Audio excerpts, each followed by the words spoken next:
अरे क्या, आपका बीपी ज़्यादा आ रहा है?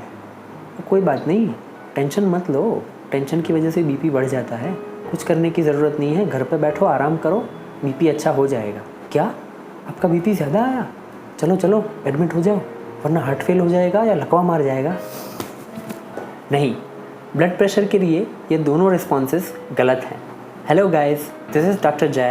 I am a consultant physician, diabetologist and a critical care specialist, and you are watching Doctor Plus, where I'll be a doctor plus something more, and we'll be talking everything about good health and everything good about health.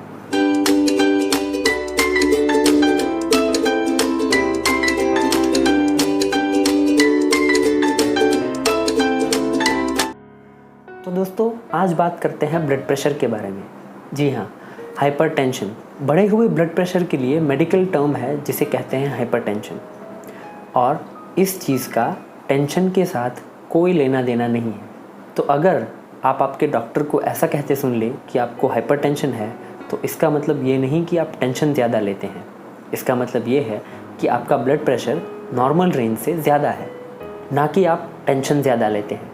क्योंकि tension तो आजकल 5वीं class में पढ़ते हुए बच्चों से लेके 80 साल के हमारे दादा दादी तक को भी टेंशन रहता है। और इंसान तो क्या, जानवरों को भी टेंशन रहता है जब उन्हें खाना नहीं मिलता।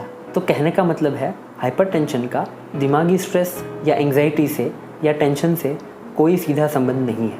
ये बात वीडियो के आखिर में आप भी बहुत अच्छी तरह से समझ जाएंगे, तो वीडियो आखिर तक ज़रूर देखिए।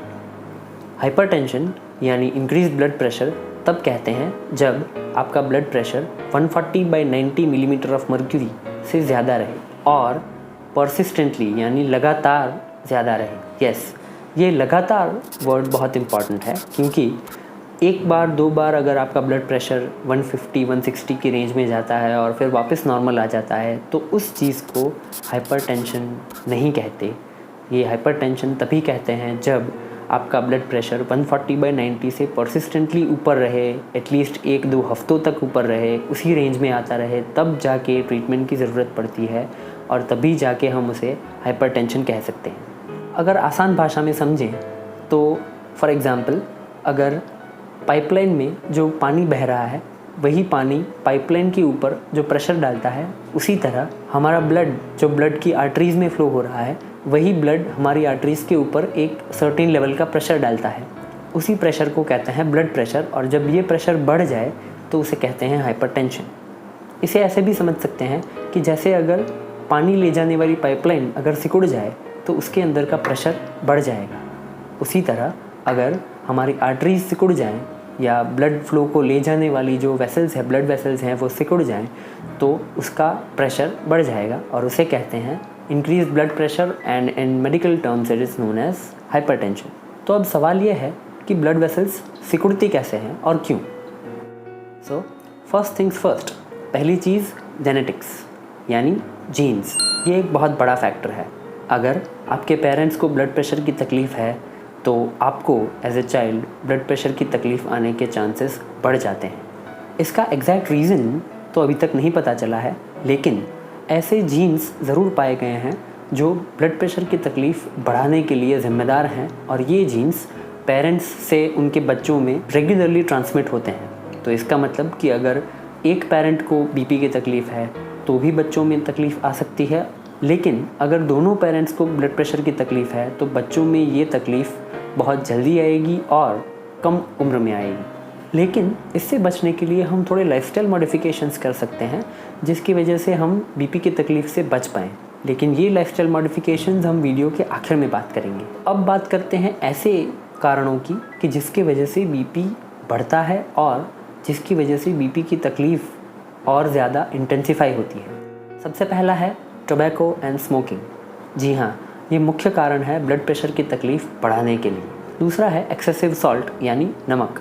जी हाँ, ये नॉर्मल खाने पीने में जो नमक पड़ता है वो हार्मफुल नहीं है, लेकिन जो एक्सेसिव सॉल्ट मिलता है, जो ऊपर से हम सॉल्ट डालते हैं कहीं खाने पीने की चीज़ों में, जो सैलड में सॉल्ट पड़ता है, जो पापड़ में सॉल्ट पड़ता है, ये सारी चीज़ें बहुत हार्मफुल होती हैं। तो एक्सेसिव सॉल्ट को हमें अवॉइड करना है। तीसरा है लाइफस्टाइल, लेकिन इसमें सेडेंटरी लाइफस्टाइल बहुत इंपॉर्टेंट रिस्क फैक्टर है ब्लड प्रेशर के लिए। जी हाँ, अगर आप एक्सरसाइज नहीं करते रेगुलरली, अगर आपकी लाइफस्टाइल में पूरे दिन में 24 घंटे में से आप 18 से 20 घंटे ऐसे हैं जिसमें आप रेस्ट पे ही हों, आराम में ही हों, चल फिर नहीं रहे हों, ऐसे केसेस में ब्लड प्रेशर की तकलीफ़ आने के चांसेस बहुत बढ़ जाते हैं। फोर्थ फैक्टर इज़ ओबेसिटी यानी मोटापा। तो अगर आपका बॉडी मास इंडेक्स यानी BMI 35 से ज़्यादा है तो इसे ओबेसिटी कहते हैं, और ये टाइप की ओबेसिटी जो सीवियर ओबेसिटी होती है, बहुत ही ज़्यादा मोटापा होता है, वो भी एक बहुत ही बड़ा रिस्क फैक्टर है ब्लड प्रेशर के लिए। और पांचवा है जंक फूड या fast food, pizzas, burgers, hot dogs, ये सारी चीज़ें हैं जिसमें एडिड सॉल्ट भी होता है, जिसमें न्यूट्रिशियस कंटेंट भी नहीं होता है, और ये सारी चीज़ें मोटापा बढ़ाने के लिए बहुत ही ज़्यादा रिस्पॉन्सिबल हैं। And in this type of diet chances of increasing blood pressure is way too much. तो अभी हमने ये तो जान लिया कि ब्लड प्रेशर बढ़ता क्यों है, लेकिन ये जानना भी ज़रूरी है कि ब्लड प्रेशर के बारे में जानना क्यों ज़रूरी है। जी हाँ, तो ब्लड प्रेशर के बारे में जानना इसलिए ज़रूरी है क्योंकि ब्लड प्रेशर की वजह से थोड़े नुकसान होते हैं। पहला, किडनी फेलियर। जी हाँ, ब्लड प्रेशर की सबसे ज़्यादा ख़राब असर हमारी किडनीज़ पे होती है। दूसरा, आँखों पर, यानी जिसे कहते हैं हाइपरटेंसिव रेटिनोपैथी, जो हमारी आँखों का पर्दा कहते हैं, जिससे हमारा विज़न बनता है, वो पर्दा ब्लड प्रेशर की वजह से डिस्ट्रॉय हो जाता है। तो अगर रेटिना को नुकसान हो तो विज़न धीरे धीरे होके कम होने लगता है, and in that cases at the end patient में लूज़ विजन। और तीसरा सबसे बड़ा और सबसे ख़तरनाक रिस्क फैक्टर ब्लड प्रेशर की वजह से होता है हमारे हार्ट को और ब्रेन को। ये तब होता है जब बढ़े हुए ब्लड प्रेशर की वजह से कार्डियक फेलियर और बढ़े हुए ब्लड प्रेशर की वजह से स्ट्रोक आ जाए।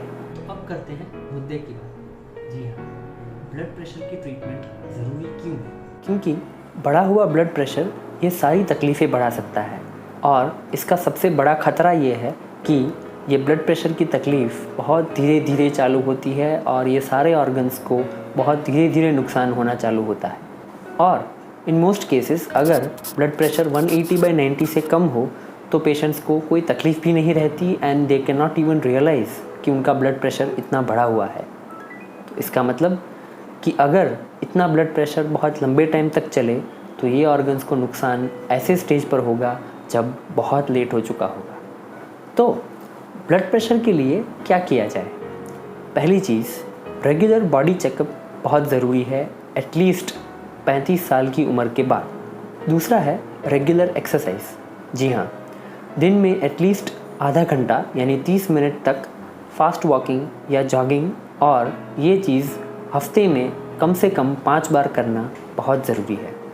तीसरा है सॉल्ट रिस्ट्रिक्टेड डाइट, यानी खाने पीने में नमक की मात्रा कम से कम रखनी है और रिस्ट्रिक्टेड रखनी है।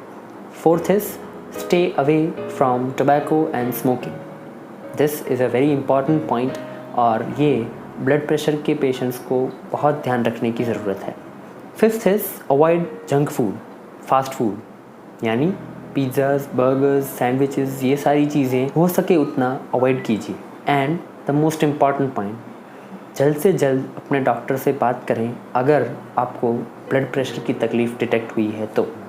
ब्लड प्रेशर की तकलीफ़ में घबराने जैसी कोई बात नहीं होती। जी हाँ, ब्लड प्रेशर कितना भी बढ़ा हुआ हो दवाइयों से कंट्रोल हो ही जाता है, लेकिन बढ़ा हुआ ब्लड प्रेशर जहर है। Yes, it is a slow poison जो धीरे धीरे आपकी आँख, किडनी, दिल और दिमाग को भारी नुकसान कर सकता है। और हाँ, भगवान के पास वापस तो हम सबको जाना है, लेकिन भगवान ने जो ज़िंदगी दी है वो बहुत अमूल्य है, और ऐसी अमूल्य चीज़ को संभालना हमारा फ़र्ज़ है। So guys, this was all for today. This is Dr. Jay signing off for today from Dr. Plus, where I'll be a doctor plus something more, and we'll be talking everything about good health and everything good about health. Do like the video, share the video to everyone you feel this video might help. Do comment your doubts on health and disease. I'll be more than happy to help. See you till the next time, and do take a very good care of yourselves. Bye.